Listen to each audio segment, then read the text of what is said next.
Good morning, good afternoon, good evening. Anytime you come across my video, you have to share, you have to like.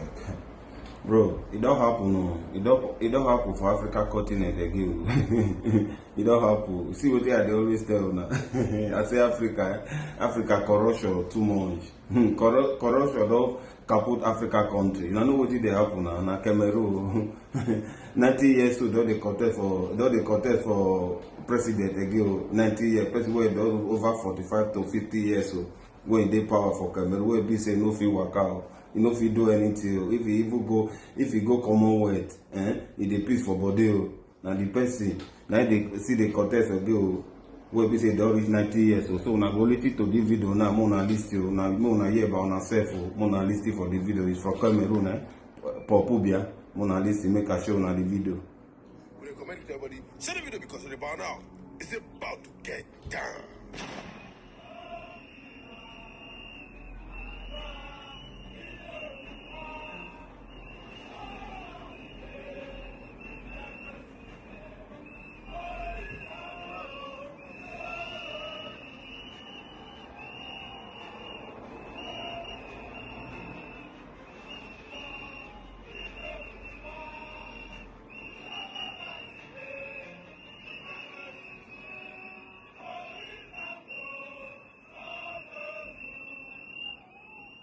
It happened just before sunrise. At 5:43 a.m., a trembling voice broke across the national broadcaster CRTV. There was no anthem, no official ceremony, just a tight-faced military spokesperson reading from a single sheet of paper.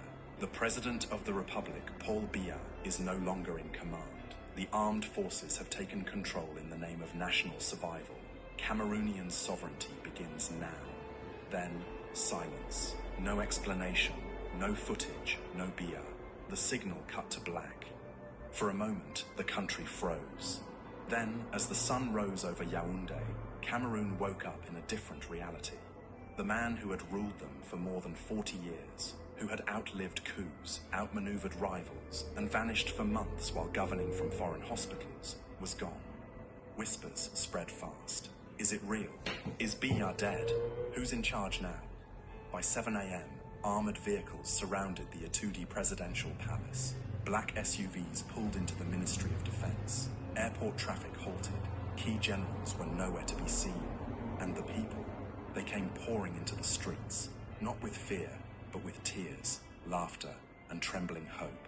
In Douala, crowds gathered around phone screens, watching replays of the announcement like it was a dream. In Bamenda, the church bells rang unprompted. In Bafoussam, schoolchildren chanted, 50 years, we were not born, now we walk free. Older men wept openly. Women dropped to their knees in prayer. For decades, Paul Biya had seemed eternal, a shadow that stretched across generations, a ghost behind every decision, every lost opportunity, every broken promise. But now, the shadow was gone. No gunshots, no fire, just a country waking up from a half-century coma, a quiet coup, a loud miracle. And somewhere, in the halls of silence, the world began to ask, if Paul Biya can fall, who's next? It didn't happen overnight. It only looked that way.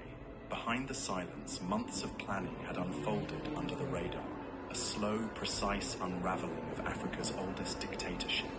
The architects of the coup weren't rebels from the forest or foreign-backed plotters. They were Biya's own generals, men who had worn his insignia for decades, and had finally had enough. At the center of it all was Brigadier General Arnaud Mbassi, head of internal military logistics, and, for the past year, the man Biya trusted to manage presidential security.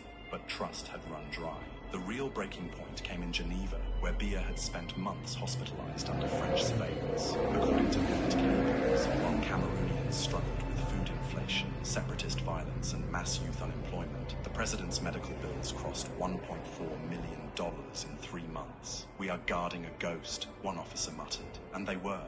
For most of 2024, Paul Biya hadn't stepped foot inside a government building. Decisions were made by a closed circle of old men, nephews, distant cousins, French consultants, while 80% of the country's population lived under the age of 35. Inside the military, something shifted. Younger officers, loyal to Cameroon, not to Biya's legacy, began building bridges. Unit by unit, they won hearts. one colonel secured the 3rd Armored Division. Another coordinated blackout drills with Air Force pilots. And then, silently, the palace guards switched sides. The coup was greenlit at 3:17 a.m. with a single encrypted text, Le rideau tombe, the curtain falls. By 4 a.m., Biya's communications team was detained. By 5 a.m., the state broadcaster was under full military control. By 5:43, the world knew. No blood, no chaos, just surgical precision. When the sun rose over Yaoundé, power had changed hands. Not with gunfire, but with discipline. The old dictator hadn't just been removed, he had been replaced by silence. And silence, in Cameroon, had never felt so loud. In the end, Paul Biya wasn't overthrown by rebels, foreigners, or exiles. He was brought down by something far more dangerous, those who knew him best. The betrayal came from inside his own palace, from men who had eaten at his table, sworn loyalty at his feet, and guarded his life through 2 generations of power. At the heart of the betrayal was Sergeant Didier Ecoulé, a quiet, disciplined bodyguard who had stood outside Biya's presidential suite for over a decade. But what Biya never knew was this. Didier's father had once been jailed for criticizing the regime. His uncle had died in the Anglophone crisis, and his younger brother had been shot during a protest in Douala. To Biya, Didier was just another uniform, but to the